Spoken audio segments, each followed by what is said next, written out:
বিশ্বের সবচেয়ে ধনী ক্রিকেট লিগ শুরু হতে না হতেই দানা বেঁধেছে নতুন এক বিতর্ক। আর এই বিতর্কের কেন্দ্রে আছেন ভারতীয় কিংবদন্তি গাভাস্কার, যিনি বিদেশি তারকাদের আচরণে বেজায় ক্ষুব্ধ। কারণ আইপিএল শুরু ঠিক আগেই ব্যক্তিগত কারণে নাম প্রত্যাহারের প্রবণতা দিন দিন বেড়েই চলেছে। বর্তমান নিয়ম অনুযায়ী চোট ছাড়া নাম প্রত্যাহার করলে বিসিসিআই খেলোয়াড়দের ওপর 2 বছরের নিষেধাজ্ঞা আরোপ করে। কিন্তু গাভাস্কার মনে করেন এই 2 বছরের নিষেধাজ্ঞা মোটেও কার্যকর নয়, শাস্তির বিধান আরও কঠোর হওয়া প্রয়োজন। এবারে বড় ধাক্কাটি দিয়েছেন ইংল্যান্ডের বেন ডাকেট, যাকে দিল্লি ক্যাপিটালস 2 কোটি রুপিতে দলে নিয়েছিল।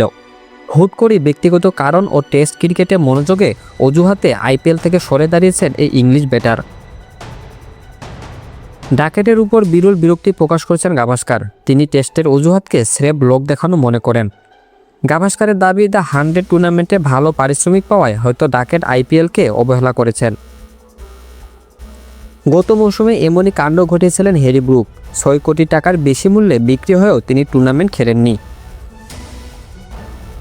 ফলাফল, ব্রুক বর্তমানে আইপিএলে 2 বছর নিষেধাজ্ঞা ভোগ করছেন এবং ডাকেটও একই শাস্তির মুখে পড়বেন।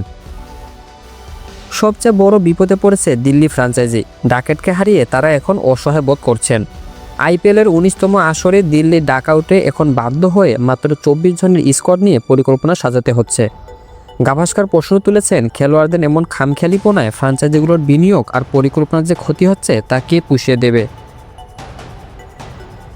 মাঠের লড়াই চললেও বিদেশি ক্রিকেটারদের নিয়ে নিয়ম কি আরও করা হবে? বিসিসিআই কি গাভাস্কারের গর্জন শুনবে? কমেন্টে জানান আর চ্যানেলটি সাবস্ক্রাইব করুন।